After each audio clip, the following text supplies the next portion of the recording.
어머 이거 아유 지책 아유 지책 해줘야 돼. 오마이갓.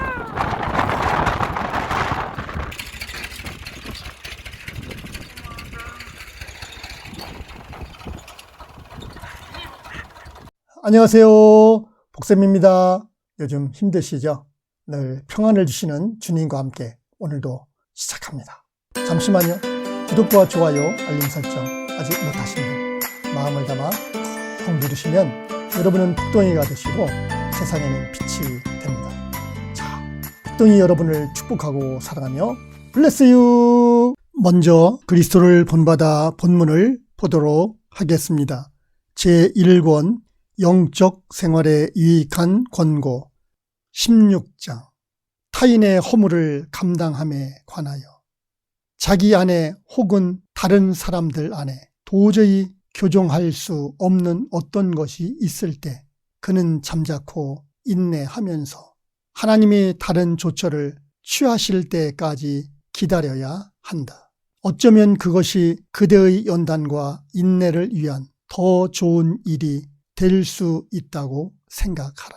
인내와 연단 없이는 우리의 모든 선행이 온전히 인정받을 수 없다. 그러한 장애를 만났을 때 그대는 하나님께서 도와주사 장애를 무리 없이 감당할 수 있도록 기도하라.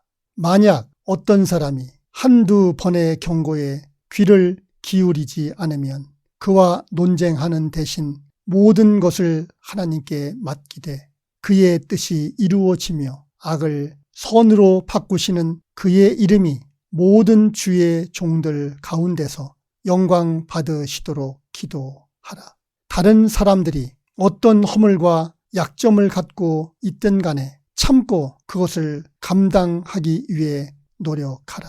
왜냐하면 그대 역시 다른 사람들이 감당해 주어야 할 많은 약점들을 가지고 있기 때문이다. 만약 그대가 자신을 자신이 원하는 모습을 가진 사람으로 만들 수 없다면 어떻게 다른 사람들을 자신이 원하는 모습의 사람으로 바꿀 수 있겠는가? 우리는 다른 사람들을 온전케 만들려고 기꺼이 애쓰면서도 우리 자신의 허물은 고치려 들지 않는다. 우리는 다른 사람들을 호되게 야단쳐 뉘우치게 하지만 자신에게는 야단치려 하지 않는다. 다른 사람들이 제멋대로 하면 우리는 눈살을 찌푸리지만 우리 자신의 욕망은 억제하려 들지 않는다. 우리는 다른 사람들을 엄격한 법 아래 묶어두려 하지만 자신은 아무 데도 속박되려 하지 않는다. 이와 같이 우리는 이웃과 자신을 공평하게 대하는 경우가 매우 드물다. 만약 모든 사람이 한결같이 온전하다면 우리가 하나님을 위해 이웃 때문에 고통받을 일이 무엇이 있겠는가? 그러나 이제 하나님은 우리가 서로 짐지는 일을 배우도록 하시기 위해 이를 명하셨다. 왜냐하면 허물이 없는 사람은 아무도 없기 때문이다. 짐 없는 사람이 없고 혼자 모든 짐을 처리할 만큼 충분한 힘과 지혜를 지닌 사람도 없다.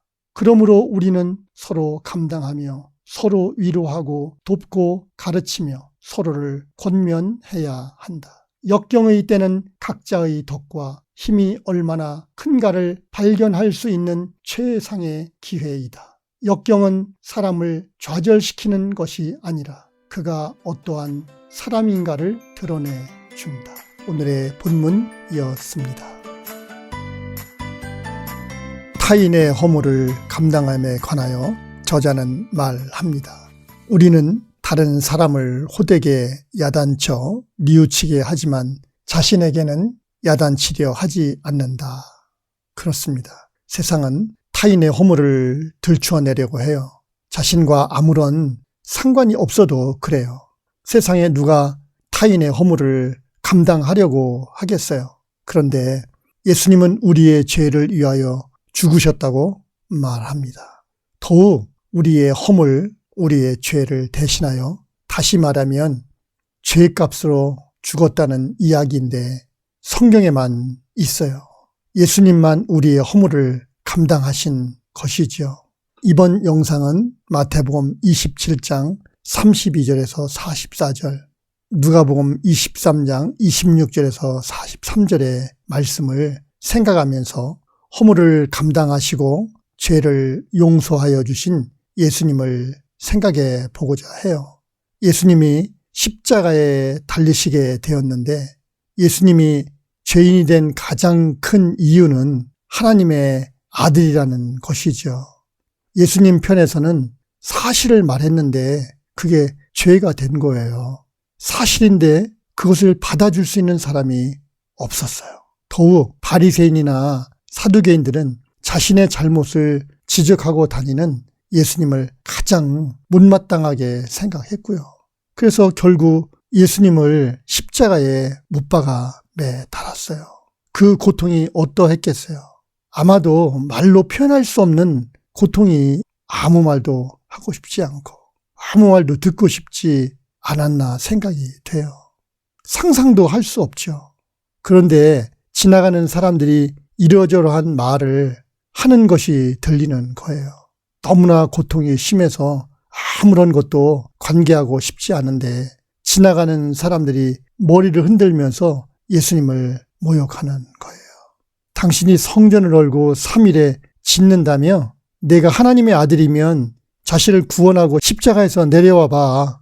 거기에 있는 대제사장들, 서기관들, 장로들도 함께 예수님을 희롱했어요. 그가 남은 구원하는데 자기는 구원할 수 없네. 그가 이스라엘 왕이라 지금 십자가에서 내려와 봐. 그러면 우리가 믿겠다. 그가 하나님을 신뢰하니 하나님이 원하시면 이제 그를 구원하겠네. 그의 말이 나는 하나님의 아들이라고 해서 예수님에 대하여 모독하는 말을 했어요.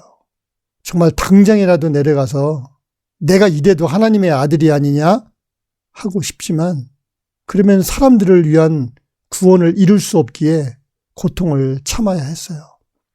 예수님이 광야에서 사단에게 시험을 받을 때도 그랬어요. 내가 하나님의 아들이면 이 성전에서 뛰어내려라. 기록되기를 그가 너를 위하여 그의 사자들을 명하시니 그들이 손으로 너를 받들어 발이 돌에 부딪히지 않게 하리라 했죠. 내가 하나님의 아들이면 한번 십자가에서 내려오라는 거예요. 우리는 할 수 없는 것을 못할 때 어렵기보다는 포기하는 것이죠. 할 수 없으니까요. 그런데 이 경우는 좀 달라요. 할 수 있는데, 능력이 있는데 멸시와 고통을 참는다는 것은 쉽지 않아요.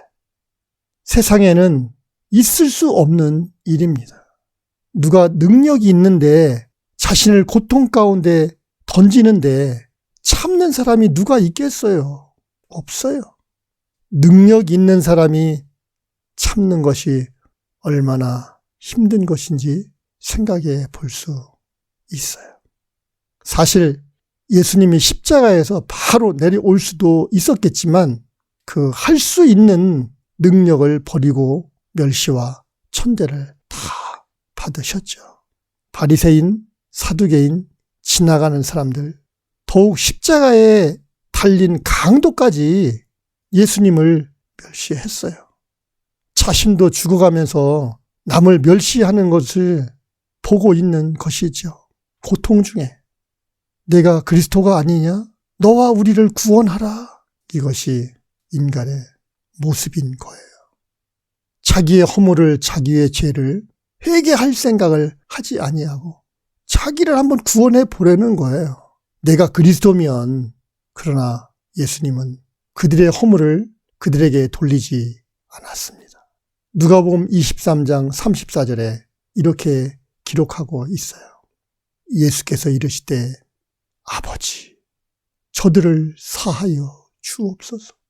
자기들이 하는 것을 알지 못함이니이다.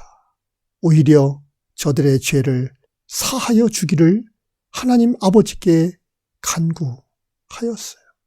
특별히 다른 한편에 있는 강도가 그를 꾸짖으며 내가 동일한 정죄를 받고서도 하나님을 두려워하지 아니하느냐? 우리는 우리가 행한 일에 상당한 보응을 받는 것이니 이에 당연하지만 이 사람이 행한 것은 옳지 않은 것이 없다. 그러면서 예수님께 부탁했어요. 예수여, 당신의 나라에 임하실 때 나를 기억하소서. 그때 예수님은 십자가에서 모든 힘을 잃고 죽어가면서도 그에게 답을 했어요.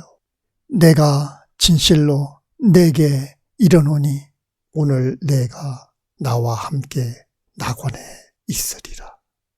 예수님만이 하실 수 있는 능력인 것이지요. 예수님만이 하실 수 있는 사랑이지요. 예수님 앞에 서면 우리 모두 죄인입니다. 성경은 말합니다. 갈라디아서 6장 2절. 너희가 짐을 서로 지라. 그리하여 그리스도의 법을 성취하라. 서로 짐을 지고 서로 감당하고 서로 돕고 서로 권면하고 서로 위로하는 것이 주의 법을 이루는 것이 아닐까요? 주님의 은총이 여러분에게 임하기를 원합니다. 다음 만날 때까지 주님과 꼭 동행하시기를 바랍니다. 복덩이 여러분을 축복하고 사랑합니다. Bless you!